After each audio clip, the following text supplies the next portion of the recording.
Assalamualaikum Assalamualaikum warahmatullahi wabarakatuh. Mahasiswa tingkat 2 Kebidanan semester 4. Semoga hari ini Anda menghadiri kuliah ini dengan sehat ya. Semoga juga keluarga Anda sehat sehingga Anda dapat melakukan proses pembelajaran dengan baik. Saat ini Ibu akan menjelaskan tentang metode penelitian pertemuan kedua yang masuk pada outline tentang jenis penelitian, langkah penelitian, dan ruang lingkup penelitian. Sebenarnya penelitian ini luas dan dalam, tetapi karena Ibu fokuskan kembali penjelasan ini hanya untuk kalian dengan level pendidikan diploma 3 kebidanan, sehingga Ibu tidak akan banyak membahas tentang penelitian yang detail, namun yang minimal Anda bisa lakukan untuk nanti dalam proses penyusunan karya tulis ilmiah, gitu ya. Kalaupun ada yang mau bertanya boleh, silahkan nanti di WA atau chat melalui Ibu silahkan. Kemudian terkait jenis penelitian, ini ada 5 yang membedakan. Yang pertama adalah bidang, yang kedua tujuan, yang ketiga adalah metode, yang keempat adalah tingkat eksplanasi, dan yang kelima adalah waktu. Untuk bidang sendiri kita ada akademik, profesional, dan institusional ya. Nanti ada beberapa penjelasan, namun tidak semua Ibu jelaskan karena cukup Anda mengetahui yang penting pada tujuan bidang dan tujuan. Nanti kalau untuk eksplanasi dan waktu itu biasanya berproses pada ketika Anda sudah melakukan penyusunan karya tulis ilmiah, gitu ya. Untuk bidang itu penelitian akademik contohnya adalah penelitian yang dilakukan oleh mahasiswa baik D3, S1, S2, dan S3 dan merupakan sarana edukatif, jadi caranya harus betul sehingga proses penyusunannya agak lama antara 6 sampai 12 bulan. Apakah penelitian penelitian asli itu singkat? Tidak juga, banyak juga penelitian yang berkembang. Misalnya contoh seperti R&D, Research and Development ini bisa tahunan ya, bisa 3 tahun seperti itu. Tapi biasanya untuk yang D3 itu cukup dengan 6 bulan. Dan ini biasanya lebih mementingkan validitas internal di mana caranya harus betul ya. Jadi nggak bisa loncat-loncat. Maka dari itu biasanya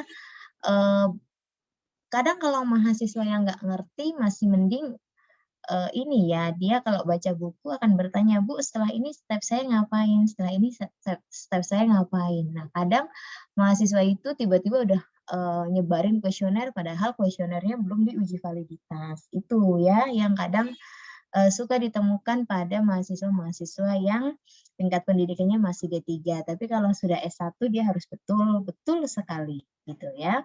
Kemudian variabelnya terbatas, tidak semua variabel diteliti dan analisisnya disesuaikan dengan jenjang pendidikan. Bisa saja topik penelitian antara D3 dan S3 itu sama, namun dalam menganalisis tentu D3 mungkin masih univariat, kalau S3 sudah harus multivariat dengan penggunaan aplikasi perhitungan statistik yang lebih tinggi lagi begitu. Kemudian untuk penelitian profesional ya, tujuannya adalah untuk mendapatkan ilmu pengetahuan dalam profesi masing-masing. Contohnya yang sering meneliti itu adalah dosen. Kemudian di LIPI, teman-teman peneliti dari LIPI atau litbang di suatu lembaga ya, misalnya di Kemenkes itu biasanya ada lembaga penelitian dan pengembangan. Mereka biasanya melakukan penelitian tersebut, sudah punya target, sudah punya rencana mau melakukan apa.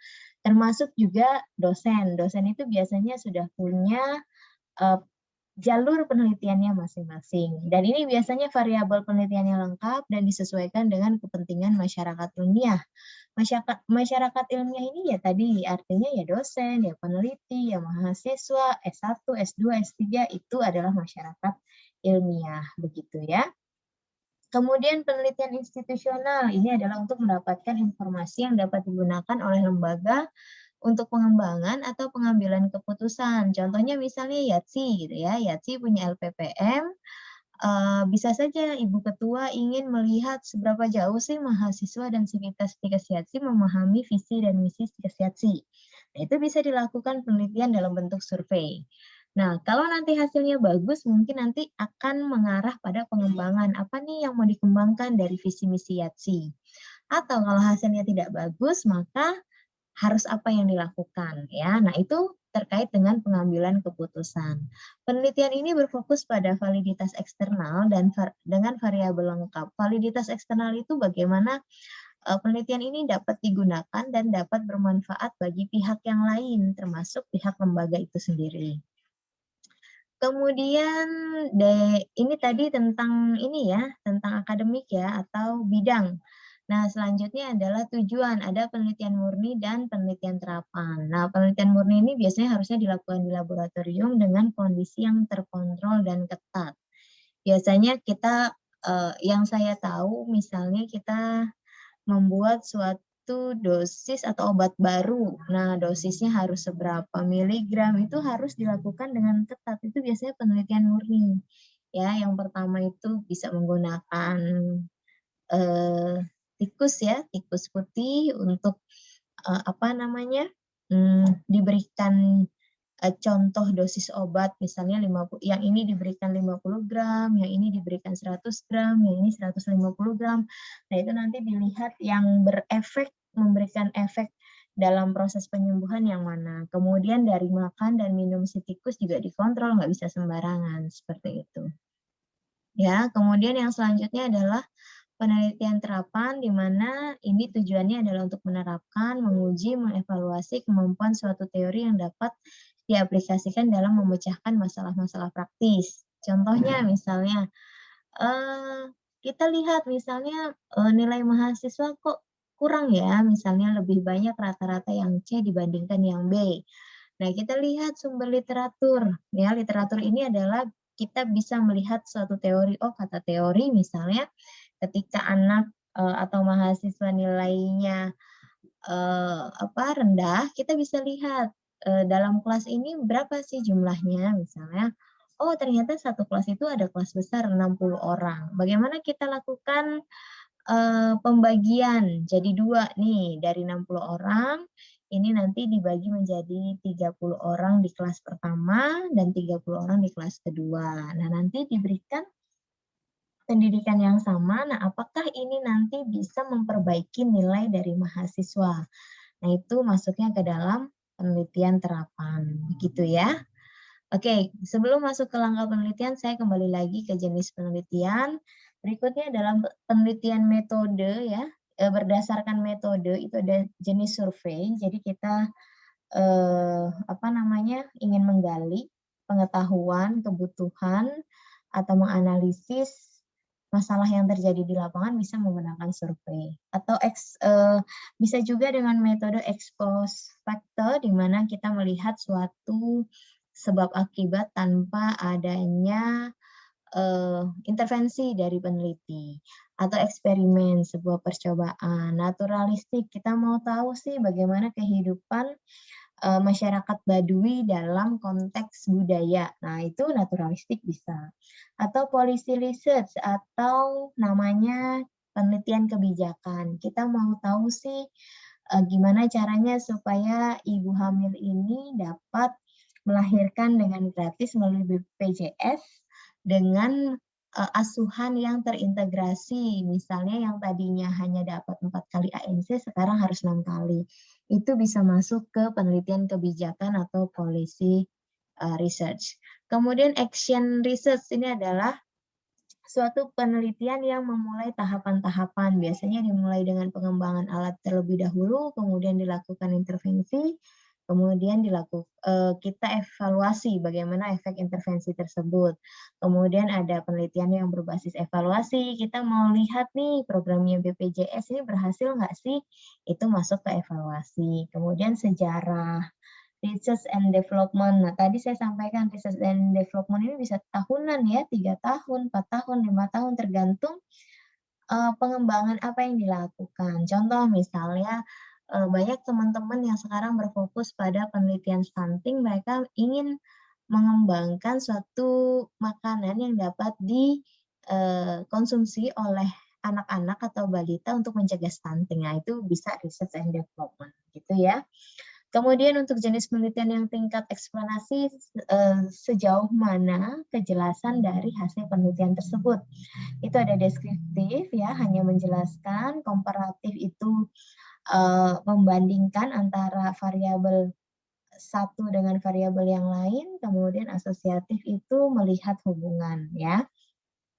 Kemudian untuk waktu cross-sectional itu adalah pengambilan data dilakukan bersamaan dengan proses penelitian secara bersamaan, dan longitudinal biasanya pada waktu-waktu yang panjang ya, bisa retrospektif atau cohort. Contohnya gini, kita mau lihat orang yang merokok saat ini, apakah 10 tahun ke depan dia bisa mengalami kanker paru-paru. Nah, itu masuknya ke longitudinal, gitu ya. Oke, saya lanjut untuk langkah penelitian. Sebenarnya langkah penelitian nanti tergantung jenis penelitian apa yang akan kita lakukan, ya. Banyak penelitian itu tadi, tetapi saya rangkum di sini ada 13 langkah yang perlu Anda perhatikan, di mana yang pertama Anda tentukan masalah dulu, ya. Anda bisa cari masalah itu banyak, bisa dari literatur, bisa dari kita mengamati keadaan sehari-hari, bisa dari masyarakat, bisa dari fenomena yang kita lihat gitu ya. Misalnya saat ini sedang COVID, ternyata di puskesmas hanya dibatasi oleh pemeriksaan ibu hamil dibatasi hanya 10 orang sehari. Nah, itu masalahnya apa? Masalahnya berarti kan banyak ibu hamil yang jadinya nggak diperiksa oleh yang tidak melakukan pemeriksaan ke puskesmas. Nah, nanti ini efeknya gimana? Anda lihat, Anda pelajari, Anda cek variabel dependen apa sih yang mau saya ambil. Apakah misalnya kemudahan akses pemeriksaan antenatal care, atau misalnya dampak pandemi COVID terhadap kesehatan ibu seperti itu bisa ya. Jadi Anda cek dulu masalah yang mau Anda pecahkan itu apa ya.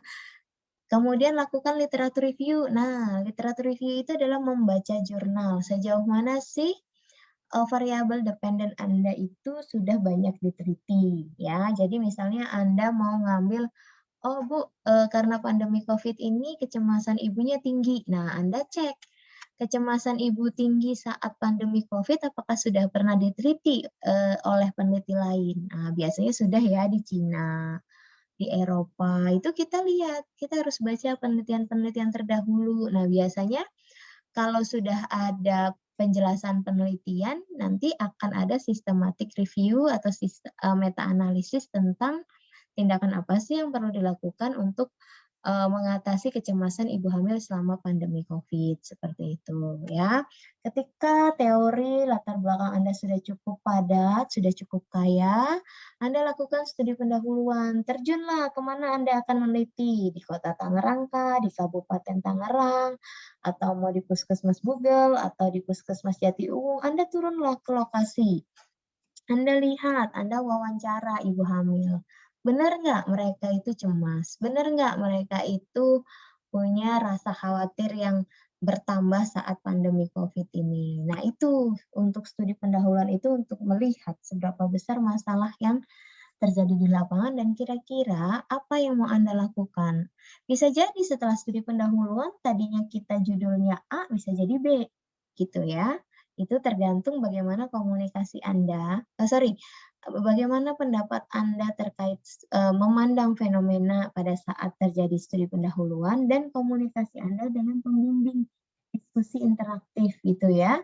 Kemudian setelah itu susunlah sebuah proposal penelitian dari bab 1 sampai bab 4. Biasanya ada bab 1 pendahuluan, bab 2 tinjauan pustaka, bab 3 biasanya kerangka konsep, hipotesis dan definisi operasional, kemudian bab 4 adalah metodologi penelitian. Nah, ketika proposal itu sudah selesai, maka Anda harus melampirkan instrumen penelitian. Anda mau penelitiannya pakai apa nih? Wawancara berarti perlu kuesioner. Atau Anda mau eksperimen, oke, eksperimen Anda perlu apa? Misalnya, Bu, saya mau melakukan pemberian jus wortel untuk meningkatkan HB ibu. Nah, instrumen ini banyak nih. Ada Kalau buat jus kan berarti ada blender ya. Mau ngukur HB berarti pakai HB meter atau Anda mengukur HB-nya mau ke lab. Nah, itu perlu disusun lembar checklist, lembar observasi, itu masuk ke dalam instrumen penelitian. Dan pastikan kalau Anda melakukan atau menyusun kuesioner, itu pastikan validitas dan reliabilitas instrumen penelitian Anda telah terpenuhi. Atau kalau Anda melakukan alat, misalnya, Bu, saya mau meneliti hubungan konsumsi daun salam dengan hipertensi. Nah, itu kan berarti Anda alatnya pakai sphygmomanometer, itu minimal Anda memastikan bahwa dia telah terkalibrasi gitu ya. Selanjutnya setelah semua terpenuhi, maka Anda lakukan uji plagiat dan uji etik. Setelah keluar uji etik, Anda mengurus perizinan penelitian di lokasi-lokasi yang akan Anda lakukan penelitian, lakukan pengumpulan data dan pengolahan data, serta analisis data. Kemudian nanti setelah terkumpul semua, deskripsikan hasil penelitian, jelaskan, bahas, bandingkan dengan teori sebelumnya, susun laporan penelitian, dan diseminasi. Diseminasi itu apa? Kasih tahu ke orang lain tentang hasil penelitian kita.